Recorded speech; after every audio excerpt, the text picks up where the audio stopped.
नमस्कार आप सभी को। आज फिर उपस्थित हूँ आपके सामने एक और नए प्रयोग के साथ। आज का जो प्रयोग है वो है बंधन से मुक्ति। बंधन के कई प्रकार हैं, जैसे कि तांत्रिक द्वारा भी तंत्र मंत्र द्वारा बंधन लगाया जाता है। नज़र दोष का भी बंधन होता है और ग्रहों की वजह से भी जो दोष होता है उसकी वजह से भी बंधन हो जाता है। तो इसमें ये जांचना बहुत ज़रूरी है कि जो बंधन है वो किस प्रकार का है। अगर किसी की ग्रहों की वजह से कोई बंधन का दोष लगा हुआ है तो वो आदमी तरक्की नहीं कर पाएगा, आगे नहीं बढ़ पाएगा, व्यर्थ का पैसा बर्बाद होगा, काम होते होते लास्ट टाइम पे वो काम नहीं पूरा हो पाएगा, अधूरा ही रह जाएगा। तो आदमी को शंका होती है कि किसी ने उसके ऊपर कुछ करवा दिया है। हकीकत में ऐसा नहीं होता है, कुछ विषयों में ऐसा नहीं होता है। तो ये बंधन अलग अलग हैं, लेकिन इलाज करने से पहले ये जांचना बहुत ही ज़रूरी है कि हम जिसका तोड़ हल निकाल रहे हैं वाकई में वो उसी का है या कुछ और कारण है। ये बहुत ज़रूरी है। जब तक आपको सही ढंग से उपाय ही नहीं मालूम होगा तो उसका फल भी आपको नहीं मिलेगा। क्योंकि अगर आपको किसी नज़र दोष की वजह से कोई दिक्कत आ रही है तो आप तांत्रिक के पास गए हैं तो उसने तो आपको पैसे की वजह से तो आपको एक से एक चीज़ें बताएगा, तो आप व्यर्थ में आप उसमें उलझ जाएंगे। और हकीकत में ऐसा नहीं है। और नज़र दोष का जो बंधन है और वो तांत्रिक क्रियाओं से नहीं खुलेगा, उसका अलग ही क्रिया होती है। और तांत्रिक बंधन का जो होता है वो तो तांत्रिक क्रिया से ही टूटेगा। तो सभी का मेरा कहने का ये जो है प्रयास है आप सबको समझाने का कि बंधन अलग अलग तरह के होते हैं, लेकिन सबका इलाज एक ही तरह का नहीं होता है, उनके उपाय अलग अलग हैं। लेकिन जांचना बहुत ज़रूरी है कि हम लोग जिसका इलाज कर रहे हैं क्या वो कारण वही है जिसका हम इलाज कर रहे हैं, क्या वो सटीक है, तो तभी सफलता मिलेगी, नहीं तो सफलता नहीं मिलेगी। कारण कोई और है, हल कोई आपने और निकाल रखा है किसी के कहने पर या बताने पर, तो उसका जो है फल आपको नहीं मिलेगा। आप अधूरे ही रह जाएंगे उस चीज़ में, आपको सफलता नहीं प्रदान होगी। ये बहुत जांचना जरूरी है। तो आज का जो प्रयोग है वो किसी भी प्रकार का बंधन हो, नज़र दोष का हो, ग्रह का हो, तांत्रिक बंधन हो, इन सब का एक ही इलाज है जो आज का जो उपाय है। आप इस उपाय को कर लेंगे, इन सभी बंधनों से आप मुक्त हो जाएंगे। आपके बनते काम जो बिगड़ रहे थे वो नहीं बिगड़ेंगे। अगर किसी ने कुछ आपके ऊपर रोक लगा दी तांत्रिक विद्या करवाकर तो वो भी खत्म हो जाएगी। अगर किसी की नज़र दोष की वजह से आपके ऊपर कोई दृष्टि दोष या बंधन लगा हुआ है वो भी खत्म हो जाएगा। किसी दुष्ट आत्मा चलते फिरते आपका पीछा कर लिया है और आपको वो कष्ट दे रही है तो उसका दोष भी खत्म हो जाएगा इस उपयोग से। आप एक बार जरूर आजमा कर देखिएगा। मैं आपको इसीलिए इन चीज़ों से अवगत करवा रहा हूँ कि आप ढोंगी तांत्रिकों के पास चक्कर लगाना बंद कर दें और खुद ही अपना इलाज करें। आपके पैसे भी बचेंगे और आपका समय भी बचेगा। जरूरी नहीं आप जिसके पास हल ढूंढने गए हैं उससे आपका हल हो जाए, क्या पता उससे और आपको दिक्कतें आ जाए। मैंने देखा है ठीक तो होना बड़ी दूर की बात है और परेशानियां भी सामने आ जाती हैं उन्हीं तांत्रिकों के द्वारा जो लगा दी जाती हैं। वो नहीं चाहते कि आप उनको छोड़कर जाएं, आप उन्हीं के पास लौट कर आएं। ऐसा भी होता है और ऐसा करते भी हैं। पैसा कमाना है उनको तो वो करेंगे ही। तो आप में भी वो क्षमता है, जो क्षमता आप दूसरों के पास सोचते हैं वो है, वो आपके अंदर भी है। सिर्फ आप प्रयास नहीं कर रहे हैं। प्रयास करेंगे आपको भी हल मिलेगा। आप में वो ज्ञान जो है दूसरों के पास है वो उसको धारण कर लीजिए। आप भी उसी प्रयोग को इस्तेमाल करें तो आपको भी वही फल मिलेगा जो दूसरों को मिल रहा है। तो आज का प्रयोग मैं आपको बताता हूँ करना क्या है। कि जो साल का आखिरी महीना होता है दिसंबर का, अंग्रेजी में दिसंबर कहते हैं और मार्गशीर्ष जो है हिंदी में कहते हैं।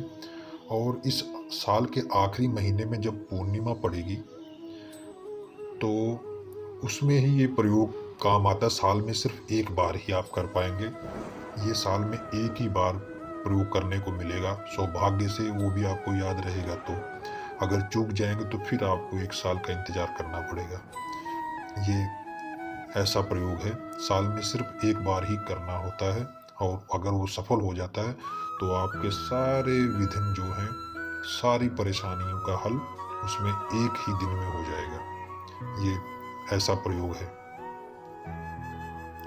तो आपको करना क्या है कि जब साल के आखिरी महीने में पूर्णिमा पड़े, उससे कुछ दिन पहले आपको चित्रक, एक वृक्ष होता है, औषधि के रूप में भी है, इसको प्रयोग में लिया जाता है। चित्रक वृक्ष की जड़ आपको लानी है। पहले तो इस पेड़ को ढूंढिएगा। इसके 3 प्रकार हैं, नीला है, काला है, लाल है, सफ़ेद है। इससे 3-4 रंग के इनमें जो प्रजातियां पाई जाती हैं, लेकिन आपको सफ़ेद मिल जाए, नीली मिल जाए, लाल मिल जाए, सब चलेंगी, इनमें से कोई भी आप ला सकते हैं। तो इसको आप ढूंढ लीजिएगा। मैं इसकी फ़ोटो भी जो है डाल दूंगा वीडियो में, आप इसको पहचानिएगा। और गूगल में भी सर्च करेंगे चित्रक वृक्ष डालकर, तो आपको उसमें उसकी फ़ोटो और उसकी जानकारी भी मिल जाएगी। इसको आपको पहले से ढूंढ के रखिएगा, हो सके तो 1 महीना पहले ढूंढिएगा। समय कम हो आपके पास तो पहले से ढूंढ के रखिए कि इसका उपयोग आपको साल के आखिरी महीने में पूर्णिमा के दिन करना है। ये इसको ढूंढ के रखना है आपको। तो जब पूर्णिमा पड़ेगी तो उसी दिन जो है आपको सुबह जाकर या उसके 1 दिन पहले आपको इस जड़ी के पास जाना है, और साथ में चावल, हल्दी और 1 चम्मच चीनी और दूध, और उसमें पानी मिलाना, कच्चे दूध में पानी मिलाकर किसी शीशी में भर के ले जाइएगा। तो अगरबत्ती ले जाइएगा, और हो सके तो ये ध्यान रखिएगा आपको कोई देखे ना कोई टोके, ये आपको ज़रूर देखना है, इसका ध्यान रखिएगा। और इस गुप्त विधि को भी आपको किसी से बात नहीं करना कि मैंने ये प्रयोग किया, नहीं तो इसका प्रभाव आपको देखने को नहीं मिलेगा, ये आप ध्यान रखिएगा। तो ये सारी चीज़ें आपको लेकर 1 दिन पहले जाइएगा इस वृक्ष के पास।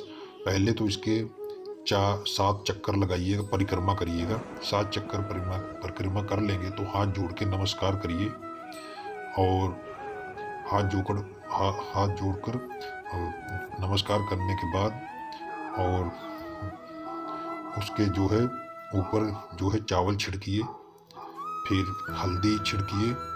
छिड़कने के बाद उसके बाद चीनी जो है उनकी पेड़ के जो तना होता है, नीचे जो जड़ है वहाँ पर उसको डाल दीजिएगा। डालने के बाद अगरबत्ती जलाइए, अगरबत्ती जलाकर वहाँ पर लगा दीजिए जड़ में ही। फिर उसके बाद जो है आपको जो दूध वाला पानी लाए हैं आप, उसको उसकी जड़ में डाल दीजिएगा। फिर हाथ जोड़कर आपको उनसे विनती करनी है कि हे वृक्षराज, मेरे कई सारी परेशानियां हैं, मेरे ऊपर तांत्रिक बंधन लगा हुआ है, और या मुझे नहीं पता मेरे साथ क्या हो रहा है, मुझे ऊपर तांत्रिक बंधन है या मेरे ऊपर दृष्टि का बंधन है या ग्रह का दोष है, क्या है, मुझे इसके बारे में कोई जानकारी नहीं है। तो मैं आपके पास सहायता के लिए आया हूँ, और मेरी सहायता करें और मुझे इन मुश्किलों से निजात दिलाइए, मुझे इनसे छुटकारा दिलाइए। इसलिए मैं आपके पास विनती करने आया हूँ, और आज जो मैं आपको न्योता देने आया हूँ। आप मेरे साथ मेरे घर चलिए और मुझे इन परेशानियों से मुक्त कराइए। तो कल मैं आपको फलाने टाइम पे लेने आऊँगा, तो आपको मेरे साथ अपने पूरे गुण धर्म अपनी शक्ति के साथ मेरे घर चलना है, और मेरी सभी परेशानियों का हल जो है कर दीजिए, मुझे मुक्ति दिलाइए इन परेशानियों से। इतना कहकर आप चले आइए, और पीछे मुड़कर नहीं देखना है। प्रणाम करिए और चले आइए वापस। प्रणाम करने के बाद फिर जो समय आपने बताया है उसी समय पे आप वहाँ पर पहुँचिए, और इसके जो पेड़ को जो है आपको उखाड़ना है, और उखाड़ कर अगर बड़ा पेड़ मिल जाता है तो उखाड़िए मत, एक तरफ खोद कर मिट्टी आप इसकी जड़ जो है निकाल लीजिए। उस हिसाब से निकालिए कि पौधा भी बचा रहे और आपको उसकी जड़ भी हासिल हो जाए और वो पेड़ भी जो है हरा भरा रहे। और ये ऐसा आप अगर करेंगे तो पेड़ भी बचा रहेगा और आपका कार्य भी सिद्ध हो जाएगा और वो औषधि जो है, वनस्पति जो है और किसी के काम भी आ जाएगी या फिर आपको दोबारा भी कभी काम पड़ सकता है। तो ऐसा ध्यान रखिएगा कि पेड़ ना सूखे अगर हो सके तो जब जड़ी आप ले लेंगे तो उसको हासिल करने के बाद आप घर आइए, पीछे नहीं मुड़कर देखना, सफ़ेद कपड़ा लेके जाइएगा साथ में एक टुकड़ा और उस कपड़े में उसको लपेट लीजिएगा, सफ़ेद कपड़े में सीधा घर आइए। और घर आने के बाद आपको अगर नहा लेते हैं तो ज़्यादा सही है, तो नहीं नहाएंगे तो ठीक है तब भी चल जाएगा। आप मुंह हाथ धोइए और जो आपका पूजा का कक्ष है वहाँ पर बैठिए और पहले इसको अगर गंगा जल है तो उससे धोइए, नहीं तो शुद्ध जल से भी धो सकते हैं। फिर इसको कच्चे दूध से धोइएगा। धोने के बाद इसको एक प्लेट में रखिए, अगरबत्ती, लोबान और एक दिया और अपने हाथ से एक पकवान बनाइए, मीठी कोई भी हलवा बना सकते हैं, खीर बना सकते हैं, कुछ भी बनाइए, मीठा अपने हाथ से बनाइएगा। और इसको जो है आपको पूजा करना है जैसे भगवान की पूजा करते हैं, उस हाथ जोड़कर विधि जो आपने की है तो फिर अपने इष्ट देव को याद करिए, अपने गुरु को याद करिए कि मैंने ये प्रयोग करने जा रहा हूँ, मुझे इसमें सफलता का आशीर्वाद दीजिए और मुझे इन परेशानियों से मुक्ति दिलाइए। तो जब ये सब कर लेंगे, पाठ पूजा कर लेंगे, तो उस जड़ी को जिसको आपने थाली में रखा है धोकर, उसको अगरबत्ती दिखाइए और उसके ऊपर हल्दी का एक टीका लगाइए और कुमकुम का एक टीका लगाइए।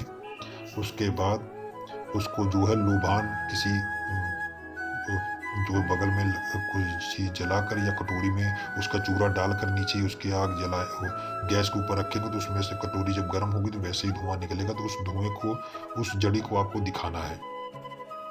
दिखाने के बाद उसको या तो उसका जो है टुकड़ा जो है छोटा सा एक 1.5 इंच का टुकड़ा जो है उसको काट लीजिएगा।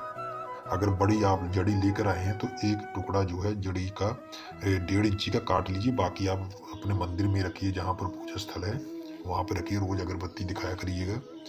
तो उस जड़ी को आपको जो है किसी कपड़े में बांध लीजिए या तो फिर किसी तबीज में डाल लीजिएगा, ठीक है। तो अगर कपड़े में उसको थोड़े से उसको सफ़ेद कपड़े में किसी में भी उसको सिल लीजिए तबीज की तरह, या किसी तबीज में उसको भर लीजिए, दोनों में से कुछ भी कर सकते हैं। तो उसको अपने सर में धारण करना है आपको, ठीक है। उसी दिन आपको अपने सर में धारण करना है और इसको कम से कम आपको 1-1.5 महीना तक अपने सर के जो है मतलब कि धारण करना। ये नहीं कि रातों दिन रखिए, ऐसा नहीं है कि आपको रात को सोना भी है, स्नान भी करना है तो उतार सकते हैं, ऐसा कुछ नहीं है। लेकिन जैसे सर में टोपी डालते हैं तो सर के ऊपर रखते हैं, ऐसे ही आपको रखना, या बांध लीजिए धागे से, कुछ भी कर सकते हैं। इसको बांधना है आपको, कम से कम दिन तो होना ही चाहिए, रात को भी आप बांध सकते हैं। तो सर में ये होनी चाहिए 1-1.5 महीना तक आप रखेंगे तो आपको इसका फल 10-15 दिन के अंदर ही नज़र आना शुरू हो जाएगा क्योंकि आपके ने जो प्रयोग किया है उसमें आपको सफलता मिली है कि नहीं। ये आपको आपके रहन सहन से, आपके मन की जो शांति है और आपके जो काम है जो बन नहीं रहे थे, बिगड़े हुए थे, वो बन रहे हैं, विघ्न जो आ रहे थे वो अब पहले से कम हुए कि नहीं हुए हैं। तो ये आपको एहसास खुद ही घर के माहौल से ही पता चल जाएगा और आपके जो दिनचर्या के जो कार्य हैं उससे पता चल जाएगा पहले से और अब में कितना अंतर है। आपके ऊपर जितने भी तांत्रिक बंधन लगे हुए थे वो भी टूट जाएंगे, नजर दोष का बंधन वो भी टूट जाएगा, ग्रह दोष का जो बंधन है वो भी टूट जाएगा। अगर कोई राह चलती कोई आत्मा की वजह से कोई पीछा कर लिया है, उसकी वजह से कोई आपको रोक लगी हुई है, परेशान कर रही थी, उसका भी जो है निवारण हो गया। ये जड़ी इतनी कारगर है, इसको हमेशा संभाल कर रखिएगा।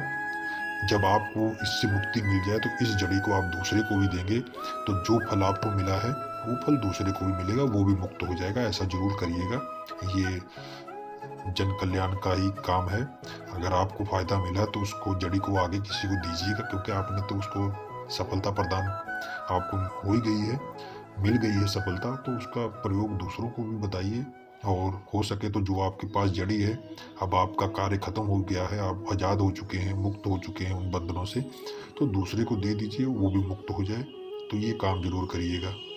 आशा करता हूँ कि इस प्रयोग से आपको जीवन भर जो है लाभ मिले, और मेरे इन प्रयोगों से मैं तो यही चाहता हूँ कि समस्त प्राणी जो भी हैं लाभ उठाएं, और जो उनके जो परेशानियाँ उनके जीवन में हैं उनसे उनको मुक्ति मिले, सुखमय जीवन हो, घर परिवार में सुख शांति बनी रहे।